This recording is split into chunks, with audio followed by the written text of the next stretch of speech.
Welcome back, guys. This is turn 1 recap of the AD 43 Roman invasion of Britain, and a pretty interesting turn it was.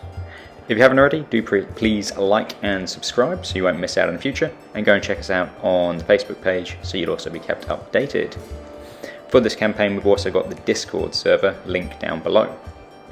So what happened this turn? We had the Britons advancing on two fronts, and then in response we had the Romans moving more to the east, whilst the Artribates themselves went after the invasion in the west.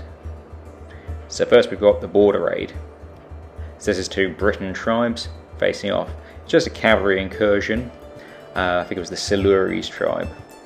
It was 3-2. The Artribates just sent out a detachment just to see what was going on.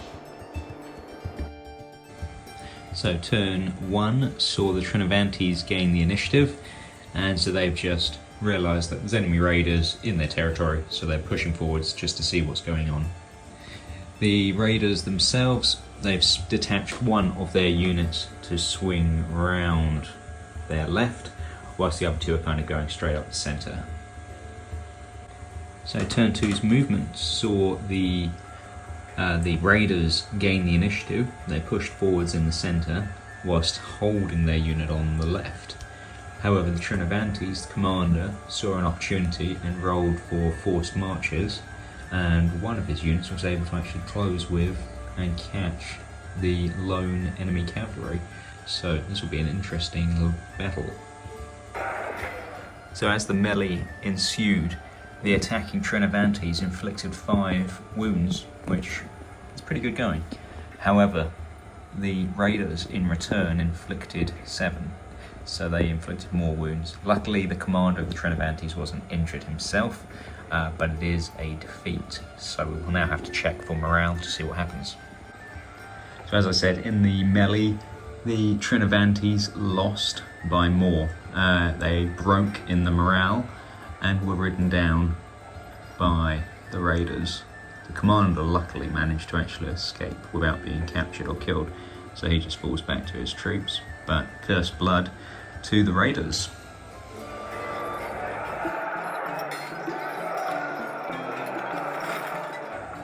And then in our subsequent follow-up fight, it was a draw, so they are now locked in combat, both pretty badly mauled, but still standing.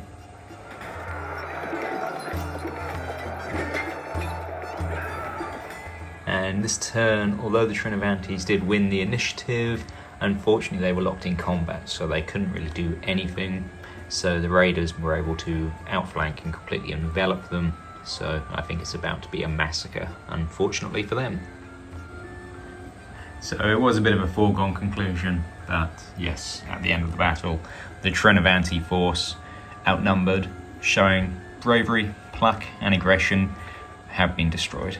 And the raiders are now able to take that information that they've gathered and head back to their own lines to help develop the future battle plans. And next up we have Caratacus himself leading the Catavilani down to try and knock out the Trinovantes before the Romans can arrive. His attack on Londinium. So for this we've got a little village up on the hill with a fortress. So turn 1 of the campaign, and we've got the Catavilani forces under King Togodamus and his brother Caratacus. They're the main antagonists, coming down from their area, and they've decided to take on the Trinovantes, and they are going after the king of the Trinovantes, whose name is Adcobravatus.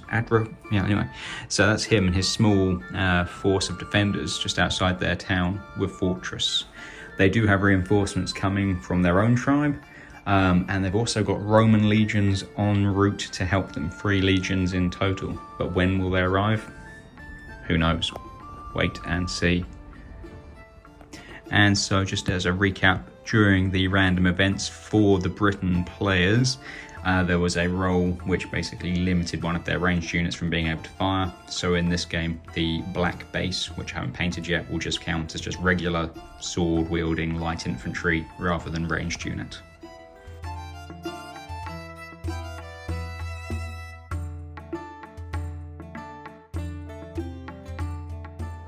So turn 1, mainly just movement for the Catavolani. A general order was given by the commander for the entire army to advance at a steady pace. So the light infantry are moving ahead slightly because they've got a slightly further distance that they can travel. Cavalry are swinging out on the flank, and the chariots are just protecting this wing. For the defenders, the Trinovantes, this turn they just decided they were going to sit and see what happens. No reinforcements either yet on the horizon.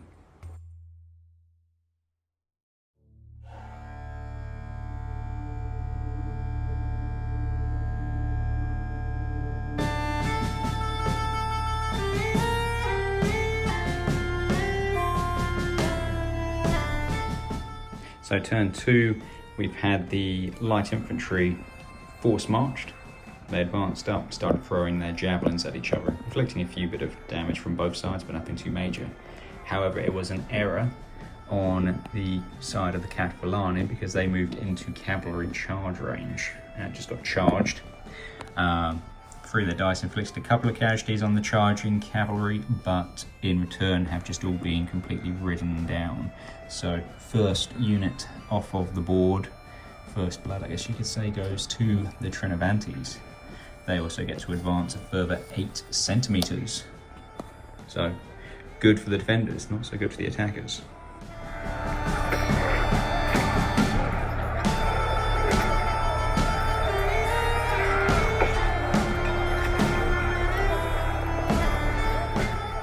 So at the end of turn 3, we had our first bits of melee, our second bits.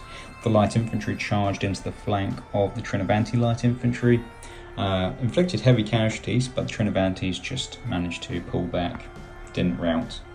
On this side though, the Catavolani cavalry swung round, their infantry moved up to block, and there was a melee involving the Trinovanti cavalry, and although they put up a heroic resistance, they were wiped out. So not too good for the Trinovantes, but overall they're still holding on, still waiting for reinforcements.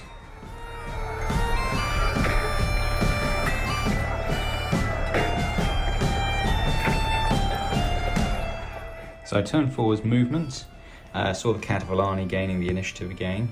King Togodumus swung his cavalry around and charged the light infantry of the Trinovantes. In the centre, Caradicus sent forwards the light infantry up in the centre, and the chariots went charging up the hill into the infantry who were defending. The remainder, his last order was just for his combined massed sort of heavy infantry just to advance. For the Trinovantes, seeing what was happening, their king and one of the units has withdrawn back into their fortress, still waiting and hoping that reinforcements will arrive. So at the end of turn 4, the chariots and light infantry smashed into the heavy infantry on top of the hill, and the fight was inconclusive, so there's still kind of a swirling melee going on there. On the other side, the cavalry charged. The light infantry were already disorganised from the previous turn, so they were ridden down. They inflicted a couple of casualties on the cav, but nothing too much really. The cavalry themselves push on. And that's the end of turn 4. We can hear horns in the distance, but will the reinforcements arrive to rescue the day? So with turn 5, the first of the Roman legions have arrived, this one being the forces under Galba. So they are on the other side of the river, but they've moved up. In the centre, the Britons under the Catavolani, under their orders from Friday, which is once the Romans arrive to start to withdraw, are pulling back. They're just trying to finish off. King Togodomus has charged his cavalry into the rear of this last infantry block out in the open in an attempt to try and destroy a few more before they leave the field.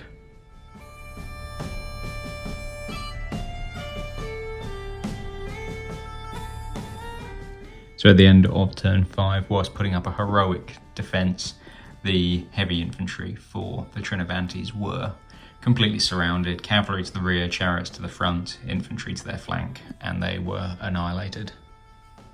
But, as already spoken of, the Romans have arrived. So the orders have been given, the trumpets are sounding the retreat, and the Cativalani are now withdrawing from the battle. So that will be the end of this game. So overall, it is maybe a tactical victory for the Cativalani, actually, because their orders were just to come in, raid, do a bit of damage and withdraw. So yeah, on balance, I would say it's a Cativalani victory. So overall, a successful turn for the enemies of Rome. Although they withdrew in the east, they inflicted good damage, and in the west, they were victorious. So now what do you do? Head over to the Discord channel. The link is in the description. That's where you're going to find the voting, and also if you wish to take sides and join the Roman legions or the Britons themselves, you can communicate with each other on there, come up with additional plans, additional options. That's where the voting is going to take place. Then next Friday we will rejoin live to go over what the results are, and get everything going for turn 2. Anyway, again, the rules that we're using for fighting the battles and the campaign are my own. It's called Shatter of Spears.